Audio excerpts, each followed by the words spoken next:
বলা যায় যে গণভোট আমাদের অভ্যুত্থানের পর একমাত্র একটি চাওয়া, যেটার প্রত্যাশা আমরা সকল দলমত নির্বিশেষেই করছি।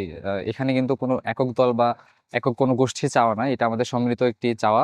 দেখুন, আমাদের হচ্ছে যে আমরা যারা অভ্যুত্থানে অংশ নিয়েছিলাম বা এই গত 17 বছর আমরা হাসিনার ফ্যাসি বিরোধী যে লড়াই সংগ্রাম করেছি, আমাদের কিন্তু যে প্রত্যাশার জায়গাটা, সেই প্রত্যাশার জায়গা থেকে মূলত এই গণভোটটা চাওয়া। কারণ এই অভ্যুত্থানের পর দেখা যায় যে প্রত্যেকটি দলমতের কিন্তু এক একটি প্রত্যাশা থাকে, কিন্তু গণভোটের বিষয়ে দেখা যায় কি, যেহেতু আমার একটা অনেক বড় একটা সংস্কার কামনা করছি, যে সংস্কারের মধ্যে আমাদের যে গত 17 বছর গেড়ে বসা যে একটা ফ্যাসিবাদী আহ, ইয়া, যেটা একটা স্ট্রাকচার, ওই স্ট্রাকচারটা মূলত আমরা চেঞ্জ করার জন্য এই গণভোটটার প্রতি আমরা আমরা চাচ্ছি যে সবাই গণভোটে হা ভোট দিক, এবং আমিও চাই যে গণভোটে হা দিক।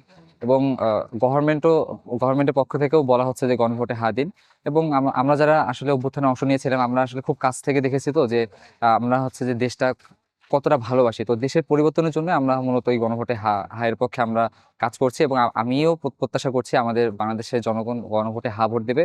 যদিও বা গ্রামাঞ্চলে ওইভাবে আমরা পৌঁছতে পারিনি, তবু সম্মিলিতভাবে আমরা গণভোটের পক্ষে হা ভোটের দিকে আমরা সমর্থন জানাচ্ছি।